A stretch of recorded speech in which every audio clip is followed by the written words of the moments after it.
प्रमोद सावंत सैंकिलम विधानसभा क्षेत्र का प्रतिनिधित्व करते हैं। आप आयुर्वेदिक चिकित्सक भी हैं।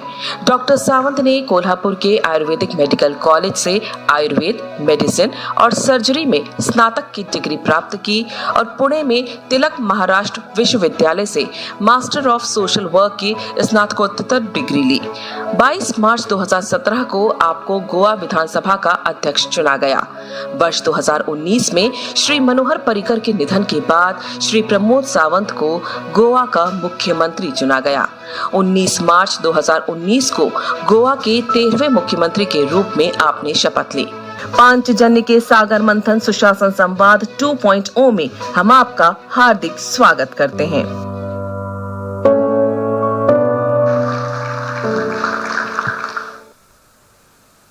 अभिनंदन, आभार और पांचजन्य परिवार के लिए जो सदा गर्मजोशी आपकी मिलती है, उसके लिए मैं ये तो नहीं कहूँगा कि शब्द नहीं है मेरे पास, किंतु एक बात जरूर कहूँगा कि आज जिस बात के लिए हम बैठे हैं, जिस गवर्नेंस की बात करते हैं और अटल जी के जन्म दिवस की पूर्व संध्या पर बात करते हैं, 2.0 एक तकनीकी टर्म है। मैं इसे राजनीति का दूसरा दौर कहता हूं और राजनीति के इस दूसरे दौर में जो नई पीढ़ी राजनीति को बदलने की जिद के साथ कदम जमा के खड़ी है, जिसका ये अटल संकल्प है, उसमें से आज प्रमोद जी हमारे साथ हैं। मैं कहूंगा सदन से जोरदार तालियों के साथ स्वागत करेंगे युवा, ओजस्वी, ऊर्जावान प्रमोद जी का।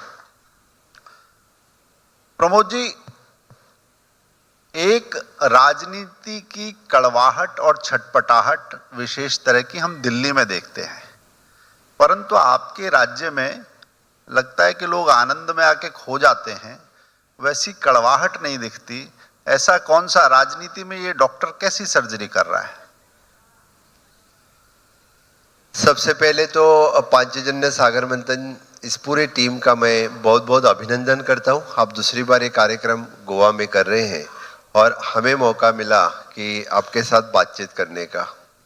दूसरी बात, आपने जो बताया कि दिल्ली वाली राजनीति की कड़वट और गोवा में किस तरह से राजनीति चलती है। पहले तो गोवा का हैप्पीनेस इंडेक्स सबसे ऊपर है, इसलिए यहाँ पे हैप्पी गो लक्की सभी लोग रहते हैं। और डेफिनेटली यानी चाहे वो राजनीति हो या सोशल फील्ड हो, बाकी बिजनेस हो, यहाँ पे सब कुछ एक अच्छे मूड से, पॉजिटिव वे से, हैप्पी गो लक्की से चलता है। सारे ही आर्थिक पैमानों पर गोवा प्रथम है। ये वाला मंत्र आप दिल्ली में जाकर भी देते हैं कि उसका सूत्र क्या है? जी हाँ, गोवा तो हमेशा के लिए यानी हर एक इंडेक्स में आगे रहा है। जैसे कि आपने देखा तो हर घर नल से जल गोवा सबसे पहले और सबसे आगे है। Open defecation free 100% for the sanitization Goa पहला है। हर घर बिजली हो गोवा पहला है। हर घर नल हो, हर घर नल तो है ही है, इसलिए मैंने बोला हर घर नल से जल। और even though now we are thinking for the हर घर फाइबर, इसकी बात चल रही है। मुझे लगता है कि गोवा इसमें भी हर घर फाइबर में सबसे पहले टारगेट अचीव करेगा। इवन दो यानी जीडीपी हो या बाकी पैरामीटर्स हो, माननीय प्रधानमंत्री नरेंद्र मोदी जी जिस तरह से 2014 से लेकर आज तक यानी हर एक स्टेट की तरफ देखते हैं, उनका तो मॉनिटर करने का 13 फ्लैगशिप प्रोग्राम है। उस 13 फ्लैगशिप प्रोग्राम में कौन कितनी परसेंटेज अचीव करता है, चाहे उनकी जो 13 फ्लैगशिप स्कीम्स है, उस 13 फ्लैगशिप स्कीम में कौन कहाँ पे है, ये हमेशा के लिए देखा जाता है। It is almost 70% of the schemes में और 70% ऑफ द प्रोग्राम्स में we have achieved more than 90% of the marks and we are again number 1 in this also.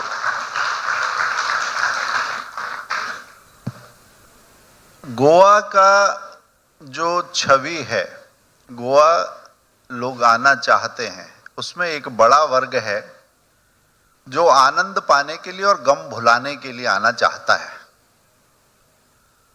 तो छत्तीसगढ़, राजस्थान, मध्य प्रदेश, यहाँ के नतीजे आए हैं, बहुत सारे लोग गम में हैं। उनको वेलकम करूंगा कि वो आ जाए गोवा में, कुछ दिन रहे। नहीं तो अभी पॉलिटिकल टूरिज्म, हमने हमारे इलेक्शन में पॉलिटिकल टूरिज्म ढेर सारा देखा था, जो कि टूरिस्ट यहाँ पे, पॉलिटिकली टूरिस्ट यहाँ पे आते हैं। अभी कोई गम बुलाने के लिए यहाँ आ जाए तो हम ना नहीं करेंगे। और ऊपर से 25 से लेके 31 तक वेरी इंजॉइंग सिचुएशन गोवा में रहती है। तो अभी जो इंडी गठबंधन की बैठक दिल्ली में हुई, आप क्या उन्हें न्योता देना चाहेंगे? क्योंकि आपने पॉलिटिकल टूरिज्म बोला, वो परिणाम आने के बाद जो होता है वो टूरिज्म अलग हड़बड़ाहट में होता है, लोग विस्तार से घूम नहीं पाते। पहले तैयारियों की बैठकों के लिए आप बुलाना चाहेंगे? जी हाँ, वैसे समझो अभी चाहे वो इंडी हो, उन्होंने तो सिर्फ खुद का नाम बदला है। ओके, पहले तो वही गठबंधन है, यूपीए वाला ही गठबंधन है, उन्होंने सिर्फ इंडी उनका नाम रखा है। ऐसे कोई पॉलिटिकल गोवा में आते हैं और बाकी कुछ तो कोई हर्ज नहीं है।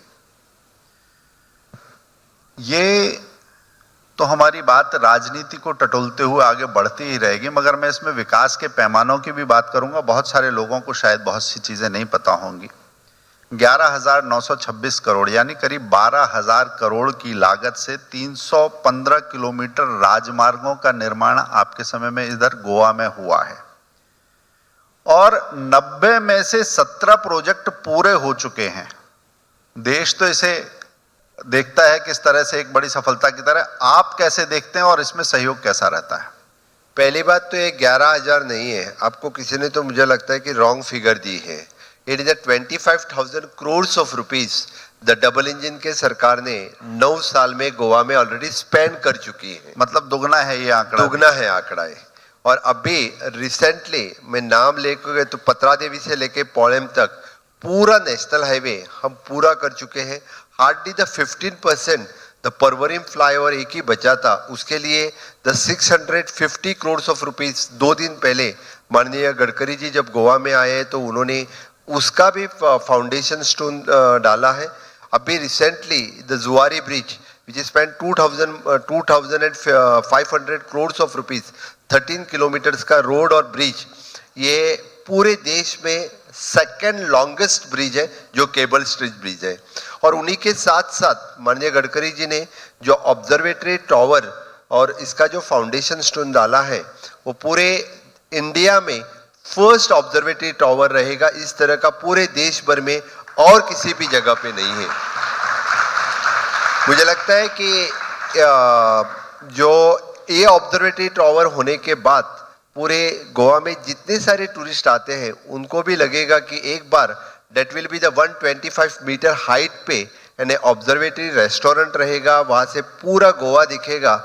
सबको लगेगा there will be the capsule lift, directly सीधे 125 मीटर ऊपर जाके पूरा गोवा देखने का, और वो भी जुआरी ब्रिज के बीच में। That will be the one of the fantastic idea of Honorable Minister Nitin Gadkari ji. हमेशा के लिए माननीय गडकरी जी ने माननीय मोदी जी के नेतृत्व में गोवा को जो मांगा है उससे भी ज्यादा दिया है, इसीलिए ऑब्जर्वेटरी टावर करना उनकी ही संकल्पना थी। अभी रिसेंटली कल फाउंडेशन स्टोन और इनॉग्रेशन में आए थे, उन्होंने फिर एक बार 10,000 करोड़ ऑफ रुपीज हमें फिर सैंक्शन कर दिए। बचे रोड जो थे यानी कनेक्टिविटी के लिए कुछ रोड बचे थे, वो भी रोड उन्होंने सैंक्शन कर दिए हैं। और साथ साथ even though to accidental prone zone जितने सारे थे, वो पूरे एक्सीडेंटल प्रो जोन दो नेशनल हाईवे वाले हम निकाल रहे हैं। Again there is a connectivity between the ring road of the जो रूरल गोवा है उसको कनेक्ट करने के लिए, यानी फॉर द मोपा का हो या नेशनल हाईवे के लिए, उसको कनेक्टिविटी करने के लिए कंसल्टेंसी फर्म फाइंड आउट किए हैं। इस बार तो गोवा में we have already connected airport to the national highway, port to the national highway, also the railway to the national highways. इसलिए now Goa will be one of the best logistic hub के उभर रहा है, क्योंकि मुझे लगता है कि पूरे सदर्न पार्ट में यानी एयरपोर्ट से एक्सपोर्ट करने के लिए, इंटरनेशनल एक्सपोर्ट करने के लिए अभी तक सिर्फ 3-4 जगह से ही होता था, बेंगलोर हो, मुंबई हो या दिल्ली हो। Now the Goa will be one of the destination, so we can do the export from the Mopa international airport, और already the cargo carrying facilities Mopa से स्टार्ट हो चुकी हैं। Even though we having the good port connectivity और port भी अभी improve हो रहा है, तो इवन इसीलिए द एयरपोर्ट, पोर्ट और रेलवे इस तरह से सब कुछ एक साथ कनेक्ट करने के बाद it is one of the best logistic hub, और गतिशक्ति की तरफ से जो हम पूरे कनेक्टिविटी कंप्लीट करने वाला पहला राज्य हो चुका है। गतिशक्ति को कंप्लीट करना, मैं बता दूं कि बहुत बड़े स्तर पर नियोजन भी है और संयोजन भी है। तो गोवा को जो राज्य का आकार होते हुए भी, छोटा आकार होते हुए भी बड़ा इरादा उसने जताया है, मैं कहूँगा कि बहुत बड़ी बात है। परंतु यही दूसरी एक चीज़ पूछूंगा, चाहे 100% इलेक्ट्रिसिटी की बात हो, चाहे हर घर में नल की बात हो, आपने फाइबर की बात भी की, साथ में लॉजिस्टिक हब की भी बात की, तो क्या क्योंकि गोवा छोटा है इसलिए बड़े लक्ष्य हासिल करना सरल है, या फिर डबल इंजन की सरकार की वजह से है, या फिर छोटा हो या बड़ा नीयत साफ होनी चाहिए? आपका मंत्र क्या है राजनीति का? छोटा या बड़ा इसमें नहीं होता है, मैं तो बोलता हूँ कि इच्छा शक्ति होनी चाहिए, चाहे वो राज्य बड़ा हो या चाहे वो राज्य छोटा हो। छोटे राज्य गोवा जैसे भी ढेर सारे हैं, उन्होंने कहा ये टारगेट अचीव किया है। मैं तो बोलूँगा कि कोविड कार्यकाल में जब मैंने पदभार संभाला, तुरंत ही 6 महीने के बाद द कोविड पूरे देश भर और जग भर में आया, और उसी देश और जग भर में माननीय प्रधानमंत्री नरेंद्र मोदी जी ने जो हमें सपना दिखाया और अदरवाइज मंत्र दिया, वो मंत्र था आत्मनिर्भर भारत। और वही आत्मनिर्भर भारत मंत्र लेके हम आगे गए, और उन्हीं के आत्मनिर्भर मंत्र से हमें स्वयंपूर्ण गोवा बनाने की सोच आगे रखी। और it is I am not taking credit for me, ये जो क्रेडिट है जो पूरे सभी मेरे, एक तो पहले जो सभी ऑफिसर्स हैं जो स्वयंपूर्ण गोवा कार्यक्रम में लगे, और इवन दो बाद में पंचायत लेवल पे जो पंच सरपंच उन्होंने काम किया, बाद में जो प्यून तक सभी लोग जो काम में लगे, उन्हीं के कारण ये पॉसिबल हुआ। आज भी हर सैटरडे गोवा में हमारा सीनियर स्केल वो, जूनियर स्केल वो, जीसीएस के एवरी ऑफिसर एवरी सैटरडे जाके पंचायत में बैठता है, और पंचायत में केंद्र सरकार की हर एक योजना उन लोगों तक पहुंची क्या नहीं, राज्य सरकार की हर एक योजना सब लोगों तक पहुंची क्या नहीं, ये खुद यानी पंच सरपंच और इनसे मिलके he is verifying, otherwise he is going in the field. और इसी कारण हमें सब प्रोग्राम यानी हर घर नल से हो, हर घर इलेक्ट्रिसिटी हो, ये सब कुछ हम अचीव कर पाए। हमारा मंत्र एक ही है, अंत्योदय सर्वोदय ग्रामोदय। हम इस मंत्र पे चलते हैं। हमारे लिए राजनीति ये अंत्योदय तत्व पे काम करने का काम है। हम कांग्रेस जैसे नहीं है। कांग्रेस के लिए मुझे लगता है और बाकी पार्टियों के लिए भी राजनीति that is a business for them, और खुद के लिए पैसे कमाना, खुद के आई थिंक जब यहाँ पे राज्य उनका था, they are treating the state like the ATMs. उनके खुद के और उनके जो कोई पार्टी उनके लिए पैसा बनाना उनका काम है, लेकिन हमारा काम है अंत्योदय लेवल पे काम करना, ग्रामोदय सर्वोदय लोगों के लिए काम करना। इसीलिए ये पॉसिबल हो जाता है। और माननीय मोदी जी ने जो विजन, उन्हीं में जो आत्मनिर्भर भारत के अंतर्गत जितनी सारी योजनाएं बताई, वही सब योजना इन्हीं स्वयंपूर्ण मित्र के कारण हम लोगों तक पहुंचा सके। वही प्रोग्राम फिर से आगे हमने agriculture, horticulture, fishiculture, dairy culture, floriculture, इन सब के साथ सबको किस तरह से we are the dependent on the every. Amul के सीएमडी यहाँ पे बैठे हैं, उनको पता है द गोवा में तो मिल्क की requirement for per day it is 3.5 lakh litre per day है। और प्रोडक्शन कितना था? प्रोडक्शन था हार्डली 60,000 लीटर्स पर डे। तो कम से कम हमारे हमने स्वयंपूर्ण गोवा के अंतर्गत एडिशनली 40,000 लीटर्स हमने बढ़ाई। That is our achievement. यहाँ से सब्जी बेलगाम से आती थी, फ्लावर बेंगलोर से आता था, चिकन मटन बेलगाम से, सब कुछ। लेकिन इस 3 साल के अंतर्गत एटलीस्ट 35 to 40% ऑफ ये सब कुछ प्रोडक्शन वो बढ़ाया। डेट इज अ स्वयंपूर्ण गोवा।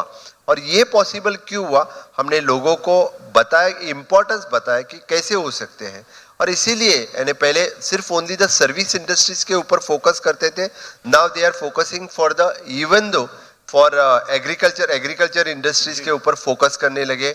और ये फिर भी मैं बताऊंगा कि पहली बार कोई किसान के लिए किसान क्रेडिट कार्ड मिलने लगा, फिशरीज के लिए कोई फिशरीज क्रेडिट कार्ड मिलने लगा, मिल्क फार्मर के लिए मिल्क क्रेडिट कार्ड मिलने लगा, और उन्हीं के लिए पहली बार without any collateral security, without any surety, they are getting the loan from the bank. वो मोदी जो हमारे केंद्र सरकार की योजना और हमारी योजना इन्हीं के कारण पॉसिबल हुआ, और वो स्वयं होके इस तरह के बिजनेसेस करने लगे, तो ही पॉसिबल हुआ कि हम स्वयंपूर्ण गोवा कर सके। यही तो विजन है, इसलिए ये सब कुछ हम अचीव कर पाए। मैं कांग्रेस की बात भी करूंगा, आपने आहिस्ता से कांग्रेस की बात रख दी है, मगर मैं ठीक से करूंगा उसे। मगर उसके साथ ही आपने अंत्योदय, सर्वोदय, ग्रामोदय की बात की। इसी दक्षिणी गोवा में एक गांव है, उसके ग्रामोदय की बात करूंगा। गांव का नाम है रिवोना। आईआईटी कैंपस के लिए जमीन चिन्हित हुई है। आप सारी चीजें तय करके करते हैं। आईआईटी कैंपस कब बनकर तैयार हो जाएगा, उसके लिए कोई समय सीमा, कोई प्लान? केंद्र सरकार के ढेर सारे प्रोजेक्ट गोवा में आए, एनआईटी आई, आईआईटी आई, नेशनल फॉरेंसिक साइंस आया, इंटरनेशनल स्कूल ऑफ लॉ आया, even though national water sports आया, national institute of oceanography, national polar institute. इस तरह के ढेर सारे प्रोजेक्ट गोवा में अभी भी एस्टैब्लिश है, कुछ लोगों को पता नहीं है। वन ऑफ द अंटार्कटिका पे जाने के लिए national polar institute which is based in the Goa, one of the best project, आज भी बहुत अच्छी तरह से यानी वहां से लोग अंटार्कटिका पे जा रहे हैं। इवन दो यानी एनआईटी का कैंपस हमारा कुंकलिम में पूरा हो चुका है। नेशनल फॉरेंसिक साइंस के लिए 2 lakh square metre of the land already we have given, not that even the constructed building अब माइसेल्फ मैंने दी है। इंटरनेशनल स्कूल ऑफ लॉ के लिए साकवाड़ में जो बनाया कला भवन, उनको ऑलरेडी दे दिया है। सिर्फ बात आईआईटी की है, मुझे पता है, मुझे भी थोड़ा मैंने बहुत दर्द होता है कहते हुए। हम लास्ट 4 साल से मैं भी मैंने लोगों का विरोध हुआ, 2-3 जगह हमने आइडेंटिफाई की थी, और थोड़े से लोग ज़्यादा सेंसिटिव हैं यहाँ के, यानी मैं लोग बोलने से ज़्यादा यहाँ के कुछ इस तरह के लोग हैं जो हमेशा के लिए इस तरह के प्रोजेक्ट को विरोध करते आए हैं, और इन्हीं के कारण ये होता है। लेकिन निश्चित रूप से आईआईटी के लिए हम लैंड आइडेंटिफाई की है। निश्चित उन्होंने एक बार सर्वे करने के बाद उनको हम इस 2024 में तो हम लैंड देंगे, इतना मैं जरूर कह सकता हूँ। बहुत अच्छी बात है। एक आपने आशंकाओं को इसके बारे में दूर किया, आईआईटी कैंपस के बारे में, मगर गोवा का जो टूरिज्म है और गोवा के लोगों का जो आना जाना है, अभी दाबोलिम के बाद में मोपा एयरपोर्ट शुरू हुआ। इसके साथ में एक खबर शुरू हुई कि आने वाले दिनों में दाबोलिम को बंद कर दिया जाएगा और वो सिर्फ डिफेंस यूज के लिए रहेगा। अभी आपकी राजनाथ सिंह जी से भी बात हुई थी, क्या वास्तव में ऐसा है या ये सारी बातें बेसिर पैर की हैं, दोनों एयरपोर्ट्स चलेंगे? जब मोपा को लैंड संपादित कर रहे थे तब से ये बात चल रही है, और मोपा को विरोध भी होने लगा। कुछ हमारे साउथ गोवा जहाँ पे हम बैठे हैं, इस पूरे साउथ गोवा डिस्ट्रिक्ट के लोग यानी विरोध करने लगे, नहीं मोपा को मत लैंड संपादित करो, एक बार की तो मोपा होने के बाद दाबोलिम बंद हो जाएगा। इस तरह के विचार उनके मन में डालने लगे। लेकिन आज मैं प्राउडली बताता हूँ कि मोपा इंटरनेशनल एयरपोर्ट अभी स्टार्ट होके 1 साल पूरा होने आया, और उसके बाद एक भी फ्लाइट जो दाबोलिम से बंद नहीं हुई, और उतनी ही एडिशनल फ्लाइट्स मोपा पे स्टार्ट हो चुकी हैं। और एडिशनल मैंने 60 फ्लाइट्स पर डे पे दाबोली पे आती है, तो अभी 40 फ्लाइट्स पर डे मोपा पे आती है। इवन दो ऑलवेज देयर आर द, पहले तो लोग पार्किंग नहीं मिलता है, प्राइवेट जेट लाने के लिए नहीं मिल रहे, इसलिए गोवा नहीं आ रहे थे। मोपा होने के बाद टूरिज्म की कैपेसिटी डबल हो गई है, यानी बाय और इवन दो जो सिटी पहले दाबोलिम से कनेक्टेड नहीं थे, वो ढेर सारे सिटीज और स्टेट कैपिटल अभी मोपा से कनेक्ट हो चुके हैं।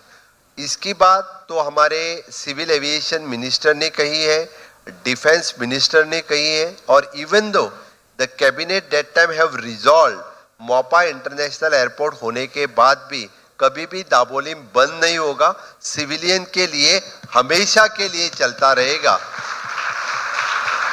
मैं फिर एक बार दोहरा रहा हूं, क्योंकि अभी समझो गवर्नमेंट ऑफ इंडिया को भी बंद करना था, तो उसके लिए सिविलियन के लिए जो अभी एडिशनल इंफ्रास्ट्रक्चर जो करना चाहिए, recently they had spended more than 300 या 400 crore of rupees on Dabolim airport, तो कभी बंद नहीं होगा। और even though they are creating more and more infrastructure for the civilian, और डिफेंस के लिए तो चलता ही रहेगा, तो डिफेंस के लिए चाहिए बिल्कुल, और थोड़ा टाइम रेस्ट्रिक्शन है उतना ही, अदरवाइज दाबोलिम पब्लिक के लिए कभी नहीं बंद होगा। मैंने दक्षिणी गोवा के एक गांव के लिए बात की थी। अभी मैं उत्तरी गोवा की बात करता हूं। मैं तेरेखोल नदी की बात करता हूं। तेरेखोल नदी से बार बार खबर आती है अवैध खनन की। अवैध खनन जब होता है तो नदी में कटाव होता है तो किसानों के खेत डूब जाते हैं। ये कटाव होना, अवैध गतिविधियां होना, किसानों की पीड़ा, सरकार को इसकी कितनी चिंता है और सरकार इसके लिए क्या काम कर रही है? सरकार हमेशा के लिए यानी किसानों के बारे में सेंसिटिव रही है। हमने रिसेंटली एग्रीकल्चर बिल इंट्रोड्यूस किया, और एग्रीकल्चर बिल इंट्रोड्यूस करते वक्त यानी यहाँ की एग्रीकल्चर लैंड यानी कोई भी किसी भी बाहर वाले को सेल नहीं कर सकता unless and until he is agriculturist, और एग्रीकल्चर लैंड कन्वर्ट नहीं कर सकता है, क्योंकि एग्रीकल्चर लैंड कन्वर्ट करके, क्योंकि टूरिस्ट है इसलिए कोई यानी उसका कन्वर्जन करके जोन न चेंज करे, इसलिए हमने नया बिल एग्रीकल्चर बिल इंट्रोड्यूस किया। आप जो बात कर रहे हैं तेरेखोल रिवर की, वहाँ पे सैंड एक्सट्रैक्शन हो रहा है। हाँ जी हाँ, वैसे कि यानी सैंड एक्सट्रैक्शन लीगली सिर्फ 1 या 2 रिवर में ही परमिटेड है, इलीगली वहाँ पे कुछ उत्खनन हो रहा था, चाहे वो हाई कोर्ट हो या राज्य प्रशासन हो, इन्होंने पूरा बंद कर दिया है। लेकिन इसका मतलब ये नहीं है कि हम कभी एग्रीकल्चर के बिहाफ नहीं, मुझे पता है, क्योंकि इसीलिए तो पूरा हमने बैन कर दिया है वहाँ का उत्खनन करना। अभी आपने कांग्रेस की बात की थी। मेरी केंद्रीय खेल मंत्री जी से बात हो रही थी। आपने गोवा में नेशनल गेम्स कराए थे। आप भूल जाते हैं कांग्रेस ने भी एक बार कॉमनवेल्थ कराया था गेम। खेल कैसे कराते हैं आपको पता ही नहीं है, और कांग्रेस आपके ऊपर भ्रष्टाचार का आरोप लगा रही है। कॉमनवेल्थ गेम हो या बाकी कांग्रेस के सभी गेम्स हो या भ्रष्टाचार हो, लोगों को एकदम पता है। हमारी नेशनल गेम्स का आयोजन गोवा में इतना अच्छा हुआ, और मैं नहीं बोल रहा हूँ, खुद जितने प्लेयर्स यहाँ पे आए थे उनके वीडियोस हैं, क्योंकि इतनी अच्छी फैसिलिटीज कौन से भी नेशनल गेम्स में और कौन से भी गेम्स में उन्हें नहीं मिली थी। उतनी अच्छी फैसिलिटीज गोवा सरकार ने उन्हें दी थी। ये उनके सोशल मीडिया पे वीडियोस हैं।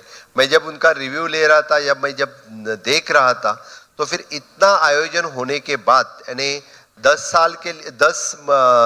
दिन के लिए इतना बड़ा आयोजन, ऑनरेबल प्राइम मिनिस्टर इनॉग्रेशन में आए, उपराष्ट्रपति उसके क्लोजिंग में आए, मोर देन 15,000 यानी खेल के उनके प्रतिनिधि, उनके बाकी कोचिज, सब कुछ उनको हैंडल करना, उनके लिए इतना बड़ा ऑर्गेनाइजेशन टीम और हमारे पूरा स्पोर्ट्स मंत्रालय लगा हुआ था। किसी की कोई एक सिंपल कंप्लेन नहीं है। कांग्रेस को तो आदत पड़ चुकी है, और कांग्रेस और उनके साथ वो दिल्ली वाले भी रहते हैं कभी कभी, तो उनको भी आदत पड़ी चुकी है। जो खुद खाते हैं तो उनको दिखता है कि बाकी लोग भी वैसे ही हैं।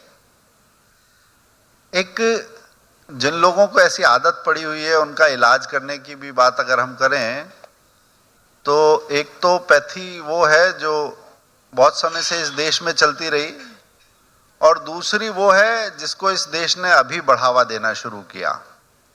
मैं इस देश के ज्ञान, इस देश की परंपरा, इस देश की पैथी की बात कर रहा हूं। मैं आयुष और आयुर्वेद की बात कर रहा हूं।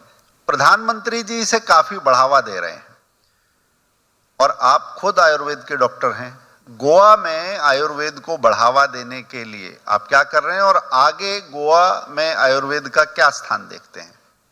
पहले तो एलोपैथी है, आयुर्वेदापैथी है, होम्योपैथी है, ऐसे डिफरेंट पैथी है। अभी नई पैथी उनके लिए जो है ईडीपैथी आई है, तो उनके लिए भी ऑलरेडी उनका ट्रीटमेंट वहाँ पे हो रहा है। That is secondary.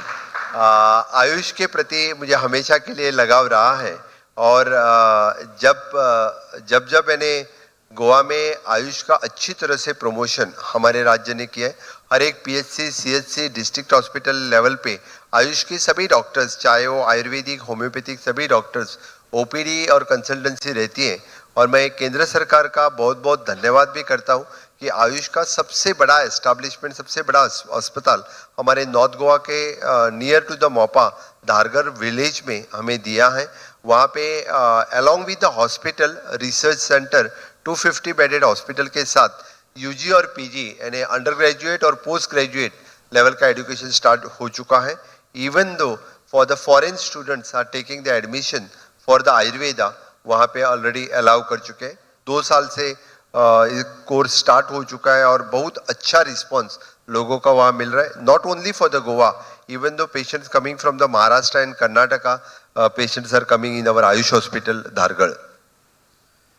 Pramod ji, मेरा जब आपके साथ बैठना हुआ है उसमें एक बात, आप गोवा की संस्कृति की, यहाँ की पुरानी जो कथाएं हैं, लोक कथाएं हैं, मान्यताएं हैं, पुराने मंदिर हैं, उनका आप बार बार जिक्र करते हैं, बार बार उनका उल्लेख करते हैं, मगर गोवा की जो छवि है उसमें एक उन्मत्तता दिखाई देती है, एक अलग तरीके का उन्माद भी दिखाई देता है। एक स्थापित छवि है टूरिज्म की। अगर मैं टूरिज्म के फिलहाल की अगर बात करूं तो गोवा की जो सांस्कृतिक छवि है उसका जो वास्तव में लास्य है, परिहास है, गहराई है और लोक परंपराएं हैं, इन सब के साथ आगे बढ़ते हुए आपके जो सरकार के अलग अलग कदम हैं, आने वाले 10 साल में आप गोवा की कैसी छवि देखते हैं? पहले तो मुझे लगता है कि पूरे भारतवर्ष में और भारत भर 150 साल के लिए इंग्रज थे। लोगों को पता होना चाहिए इस गोवा पर 450 साल के लिए पुर्तगीज का शासन था। उससे पहले यहाँ पे मराठा, शिलावन, कदम, इन सब की राज हो चुका है। तो 450 साल के बाद भी हमने हमारी संस्कृति जतन करके रखी, ये बहुत बड़ी बात है। कदम काल का मंदिर, छत्रपति शिवाजी महाराज काल का मंदिर आज भी उतना ही अच्छी तरह से यहाँ पे लोगों ने सजा के रखा है। और मैं मुझे सौभाग्यशाली मानता हूँ, 350 साल पहले जो छत्रपति शिवाजी महाराज ने जो मंदिर यानी बनाया था, वही सप्तकोटेश्वर आपने बताया था, मैं होकर आया का मंदिर, वही फिर से एक बार उनका पुनर्निर्माण करने का योग मुझे मिला। ये मैं मेरा परम भाग्य समझता हूँ और वो लोकार्पण करने का योग मुझे मिला, ये मेरा परम सौभाग्य है।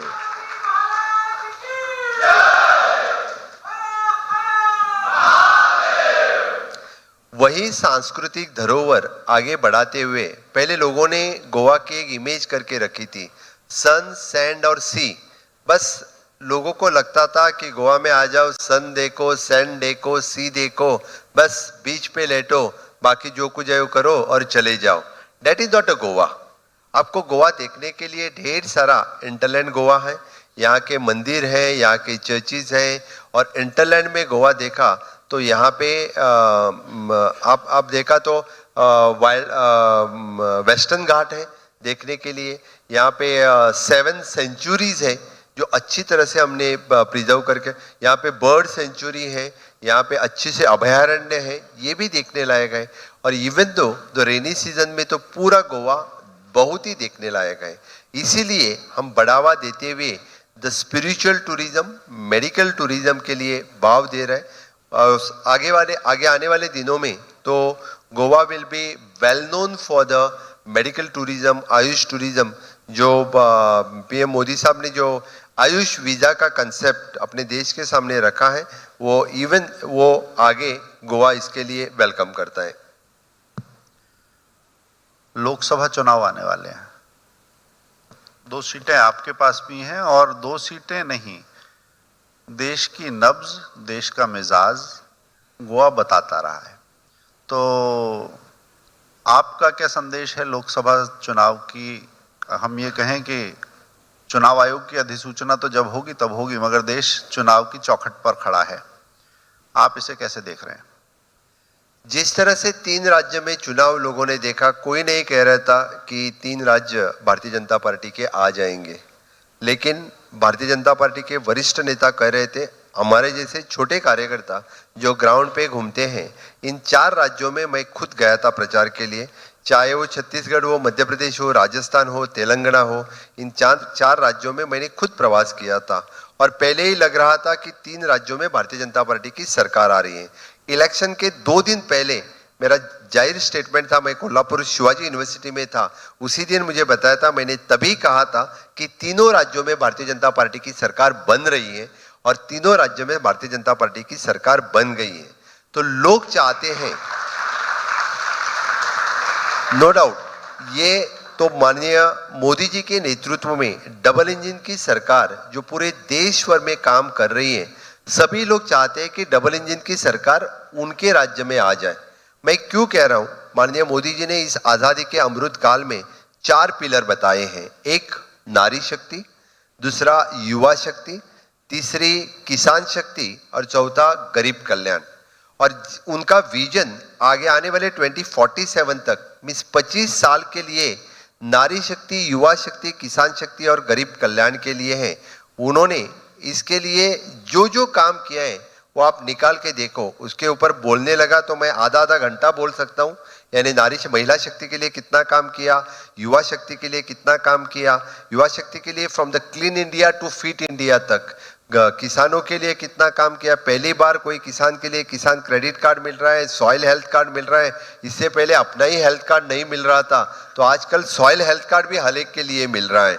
इवन दो गरीब कल्याण, पहले तो पहली बार और आगे 5 साल के लिए मुफ्त रेशन देने का माननीय मोदी जी की गारंटी है और लोगों को मोदी जी की गारंटी पड़ती है, क्योंकि वो मोदी जी की गारंटी है और किसी की नहीं है। इसीलिए आगे आने वाली जब 26 की बात आती है तो इस बार यानी 400 पार के साथ भारतीय जनता पार्टी की सरकार, एनडीए की सरकार मोदी जी के नेतृत्व में फिर एक बार आ रही है। ये आपको मैं ठाम मत से कह रहा हूं, क्योंकि मेरे जैसे छोटा कार्यकर्ता, जब मैं गोवा की नहीं बात करूं, गोवा में तो 100% दोनों के दोनों सीट मिल जाएंगे। 100% गोवा इस बार भारतीय जनता पार्टी को दोनों सीट मिल रहे हैं। दैट इज नॉट दैट, लेकिन साउथ इंडिया के डिफरेंट स्टेट में मैंने प्रवास किया है, चाहे वो केरल में हो, तमिलनाडु में हो, आंध्र प्रदेश में हो, तेलंगाना में हो। इस जैसे स्टेट में मैं रिसेंटली यानी 2-3 बार जाके आ चुका हूँ। लोगों को पीपल विल सरप्राइज, रिजल्ट आने के बाद लोग सरप्राइज हो जाएंगे, साउथ इंडिया में इतना कैसे बदल आ गया। लोगों को पता चलेगा, लोग मोदी जी को चाहते हैं, लोग चाहते हैं कि फिर एक बार मोदी जी का सरकार यानी आ जाए, क्योंकि जिस तरह से 10 साल में इस चेंजेस जो लोगों ने देखे, 60 साल में जो कुछ लोगों ने नहीं देखा था, इस 10 साल में देखा है। इंफ्रास्ट्रक्चर डेवलपमेंट हो या ह्यूमन डेवलपमेंट हो, पहली बार जो इंफ्रास्ट्रक्चर डेवलपमेंट का विकास देखा है, मानवीय विकास जिसके बारे में कभी किसी ने सोचा भी नहीं था। मैं जब ह्यूमन डेवलपमेंट, मानवीय विकास की बात कर रहा हूं, तो आप देखो कि स्किल डेवलपमेंट जैसी नया मंत्रालय जो मोदी जी ने फॉर्म किया और हर हाथ के लिए काम देने के लिए काम किसी ने किया तो मोदी जी ने किया।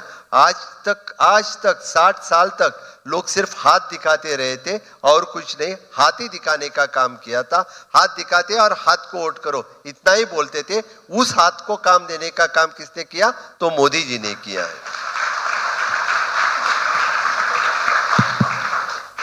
धन्यवाद प्रमोद जी, आपने खुल के अपनी बातें पांचजन्य के मंच से एक बार फिर साझा की। आप अभी कह रहे थे कि मैं इस मुद्दे पर आधा घंटा बोल सकता हूं, तो मुझे लगा कि ये बात बड़ी टेढ़ी है, क्योंकि प्रमोद जी का साक्षात्कार करना थोड़ा कठिन बात रहती है, क्योंकि जो भी बात बोलो टू द पॉइंट फैक्ट्स के साथ और तुरंत वाक्य पूरा हो जाता है, आपको दूसरा प्रश्न लाना होता है। तो आप किस चीज पर आधे घंटे बोलेंगे? आधे घंटे नहीं, हम पौने घंटे सुनने का अगली बार फिर प्रतीक्षा करेंगे, कुछ नए विषयों के साथ, गोवा में, दिल्ली में और देश के अन्य स्थानों पर भी। आपका आज आपने जो समय निकाला उसके लिए आभार। पूरे सदन की ओर से मैं चाहूंगा कि खड़े होकर हम अभिवादन करें। जो प्रमोद जी का न्योता था दिल्ली में ली मेरिडियन होटल में, उन्होंने पांचजन्य से कहा था कि आप फिर आइए, हम आए हैं और आज यहाँ पर राजनीति के बदलते हुए दौर की चर्चा की है, सुशासन की बात की है, राजनीति की नई कसौटियों की बात की है। हम ये विमर्श जारी रखेंगे राजनीति को सुशासन की राह पर चलाने की जिद के साथ, उस अटल संकल्प के साथ।